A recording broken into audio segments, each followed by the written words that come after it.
एक बहुत खूबसूरत और हरे भरे जंगल में गप्पी नामी एक तोता रहता था। गप्पी को बातें करने का बहुत शौक था। वो सारा दिन सब परिंदों से गपशप करता रहता था।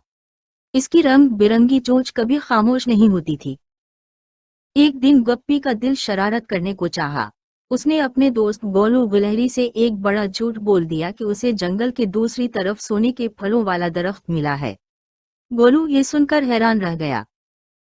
जैसे ही गप्पी ने झूठ बोला, अचानक उसे एक जोरदार हिचकी लगी। हिक। गप्पी का पूरा जिस्म हिचकी के झटके से हिल गया। वो खुद भी डर गया कि ये क्या हुआ। गप्पी ने सोचा कि शायद प्यास लगी है। उसने एक बड़े पत्ते से जी भरकर पानी पिया, मगर हिचकी नहीं रुकी। हिक। हिक। अब तो उसे बोलने में भी मुश्किल हो रही थी। वहां से अम्मा मुर्गी गुजर रही थीं। इन्होंने देखा कि बेचारा गप्पी हिचकियों की वजह से परेशान है और उड़ भी नहीं पा रहा। वो बड़े प्यार से गप्पी के पास आए।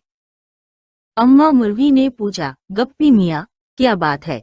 ऐसी हिचकी तो मैंने पहले कभी नहीं देखी। गप्पी ने फिर झूठ बोला कि उसने बहुत ज्यादा हरी मिर्चें खा ली हैं। जैसे ही इसने ये कहा, एक और जोरदार हिचकी लगी। हिक। अम्मा मुर्गी समझ गई कि दाल में कुछ काला है। इन्होंने गप्पी को समझाते हुए कहा, बेटा, कभी कभी झूठ बोलने से दिल पर बोझ पड़ता है और हिचकियां लग जाती हैं।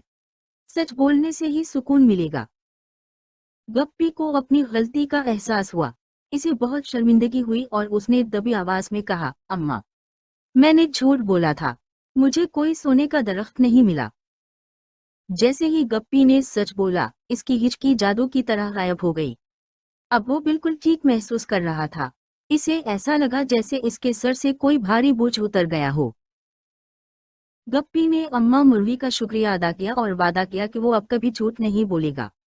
अब वो फिर से सबका प्यारा गप्पी बन गया था जो हमेशा सच बोलता था।